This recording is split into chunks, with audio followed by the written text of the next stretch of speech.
Bagaimana agar kami dapat memanfaatkan Ramadan ini untuk memperoleh kasih sayang Allah dalam berbagai situasi? Ini barangkali mewakili pertanyaan-pertanyaan dari saudara-saudari kita yang lain. Maka pertama, kita harus mengikuti hukum-hukum Allah dan Rasul-Nya. Allah menyampaikan, kerjakan Ramadan, kemudian Nabi diberikan pengetahuan, begini cara mengerjakannya. Anda dapatkan ini, Anda mendapatkan rahmat Allah. Anda kerjakan ini, Anda mendapatkan maghfirah Allah. Anda melanggar ini, Anda tidak akan mendapatkan keseluruhannya ini. Maka yang harus Anda kerjakan adalah pertama, Anda mengeluarkan dulu semua keterangan-keterangan Al-Quran lewat petunjuk Nabi. Kemudian Anda membuat menunya, rencanakan dengan baik bagaimana kemudian bisa menekuninya. Dengan itu insya Allah, tawakal, Anda bisa mendapatkan rahmat Allah Subhanahu wa Ta'ala. Apa diantaranya? Pertama, Anda mesti perbaiki niat. Niatkan puasa itu sesuai dengan keinginan Allah dan Rasulnya. Hadis Nabi SAW di Al-Bukhari nomor hadis yang pertama, innamal a'malu bin niat. Ya, semua pekerjaan itu bergantung pada niatnya. Kalau Anda ingin mendapatkan rahmat Allah, kasih sayang Allah, maka niatkan puasa karena Allah, bukan karena yang lain. Maka Nabi menyampaikan di Al-Bukhari nomor hadis 37, bahkan terkait dengan saum dan qiyamnya. Man shoma ramadhana imanan wa ihtisaban ghufira lahu ma taqaddama min dhanbi. Man qama ramadhana imanan wa ihtisaban ghufira lahu ma taqaddama min dhanbi. Siapa yang menunaikan puasa iman karena Allah, bukan karena yang lain. Karena ada orang puasa ingin ikut temannya, ingin ikut kawannya, karena yang lain puasa saya puasa. Anda lakukan karena Allah. Setelah berniat, maka coba pelajari amalan-amalan yang diaktifkan Nabi pada saat Ramadan. Ada amalan malam seperti qiyamul lail, tilawah Al-Quran, kan? Kemudian ada istighfar. Ada amalan siang seperti sedekah, rajin berbuat baik, tingkatkan amal ibadah. Kemudian setelah itu yang ketiga, serius dalam melakukannya. Harapkan ridha Allah Subhanahu wa Ta'ala. Yang keempat, bersabar dalam menjalaninya. Karena boleh jadi tidak semudah apa yang kita dapatkan.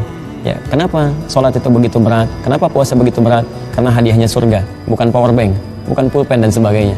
Ya, kalau Anda ingin mendapatkan yang terbaik, maka Anda mesti semangat sih. Yang kelima, istiqomah dalam mengerjakannya, dan insya Allah Anda mendapatkan rahmat Allah seperti yang dijanjikan. Wallahu ta'ala a'lam bishawab.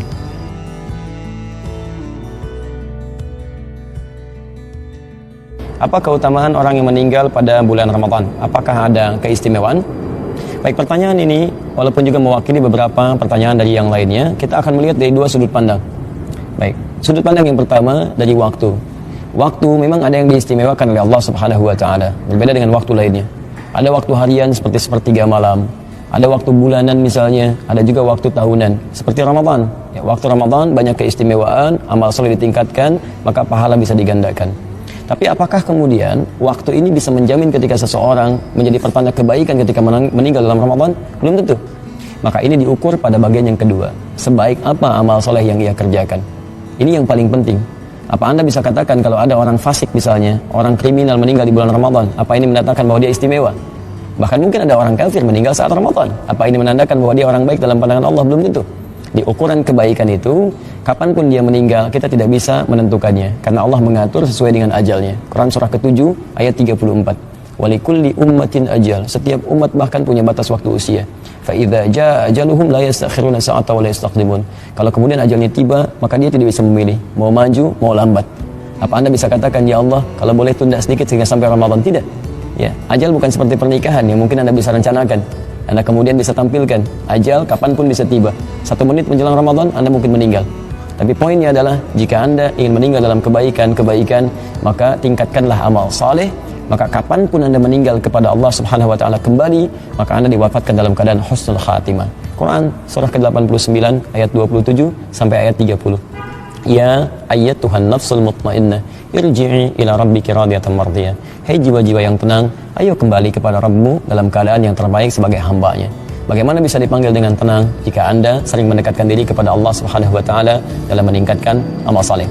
Jadi Ramadan, kalaupun ada orang wafat di dalamnya, belum tentu menjadi tanda kebaikan dalam wafatnya, kecuali jika dia wafat dalam keadaan soleh, meningkatkan amal baik kepada Allah Subhanahu wa Ta'ala.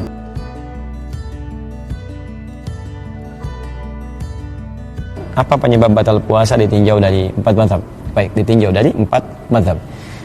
Pertama, 4 mazhab yang dimaksudkan adalah mazhab Hanafi atau Imam Abu Hanifah yang wafat tahun 150 Hijrah, kemudian Imam Malik bin Anas, Imam Asy-Syafi'i lahir tahun 150 Hijrah, dan Imam Ahmad bin Hanbal yang juga menjadi murid Imam Asy-Syafi'i. Keempatnya ini, pertama yang disepakati adalah hal-hal yang tertuang dalam Al-Quran dan hadis Nabi SAW. Yaitu yang pertama tentunya adalah makan dengan sengaja, minum dengan sengaja. Ingat, makan, minum segala yang masuk lewat kerongkongan, tenggorokan atau yang melahirkan energi ya untuk menambah kekuatan Anda walaupun tidak lewat kerongkongan itu dipandang membatalkan puasa.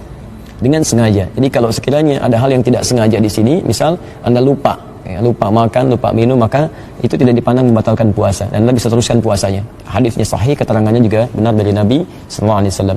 Yang kedua adalah syahwat.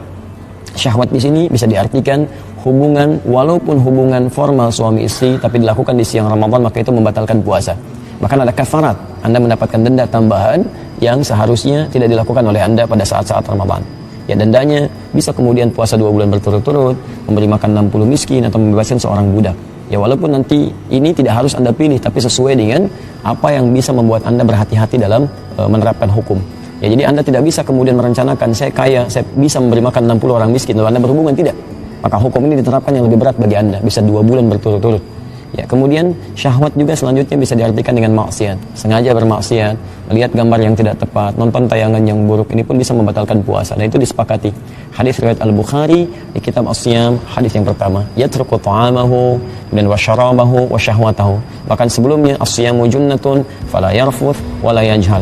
Orang puasa itu mesti membentengi dirinya dari maksiat. Jangan berkata kotor, laknya nahi, jangan berbuat bodoh, bermaksiat dan sebagainya. Bahkan wa inimru'un qatalahu aw syatamahu, ada orang memprovokasi, mencela, maka jangan dibalas. Tahan, Anda sedang puasa. Inni shaimun. Wallahu taala alam bissawab.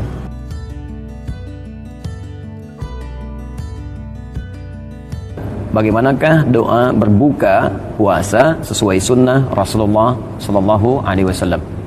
Terkait dengan doa berbuka puasa, sampai kepada kita bacaan-bacaan yang populer dibacakan oleh masyarakat muslim baik di Indonesia ataupun di luar Indonesia. Di antaranya dua doa yang sering kita bacakan, yaitu dhahaba adh-dhama wabtallatil uruq wa thabatal ajru insyaallah, juga Allahumma lakas sumtu wa ala rizqika aftartu. Keduanya terdapat dalam riwayat-riwayat hadis, terkhusus diriwayatkan oleh Imam Abu Daud dalam kitabnya Sunan Abu Daud. Pada doa Dhahab adh-dhama, beliau menyantumkan dalam nomor hadis 2357, sedang dalam doa Allahumma lakas sumtu beliau cantumkan dalam nomor hadis 2358. Namun dalam dua hal ini ulama memiliki pandangan berbeda dalam segi kualitas hadisnya. Pada yang pertama, umumnya ulama sepakat bahwa sanad hadisnya atau kualitasnya tidak banyak dipersoalkan, memiliki kualitas yang sahih, bahkan dinilai dibacakan oleh Rasulullah sallallahu alaihi wasallam. Doa dimaksud dengan redaksi dhahaba adh-dhama wabtallatil uruq wa thabatal ajru insyaallah. Telah hilang dahaga, akan basah tenggorokan, dan dengan izin Allah pahala akan mulai diberikan kepada pelaku puasa. Sedangkan riwayat yang kedua, Allahumma lakas sumtu wa ala rizqika aftartu, dipandang berbeda oleh para ulama dan diperselisihkan kemudian riwayat atau validitas kesahihannya. Ada yang menilai segelintir dengan riwayat yang sahih, tapi juga banyak yang menilai bahwa riwayat dimaksud memiliki kelemahan-kelemahan yang dipandang sangat lemah ketika diamalkan riwayatnya. Ya, ada yang berkata bahwa riwayatnya Mu'adz bin Zahra dinilai sebagai orang yang lemah, bahkan masuk dalam golongan tabi'in yang tidak sampai riwayatnya pada Rasulullah sallallahu alaihi wasallam, sehingga hadis dimaksud dinilai sebagai hadis yang mursal. Bagaimana kita bisa menyikapi dua hal ini? Sungguhnya bila pun Anda membacakan satu di antara keduanya, maka doa Anda dipandang benar. Tapi kalau Anda ingin keluar dari perselisihan, maka kita bisa memprioritaskan, mengutamakan doa yang disepakati dan dipandang tidak ada perselisihan atau persoalan dalamnya.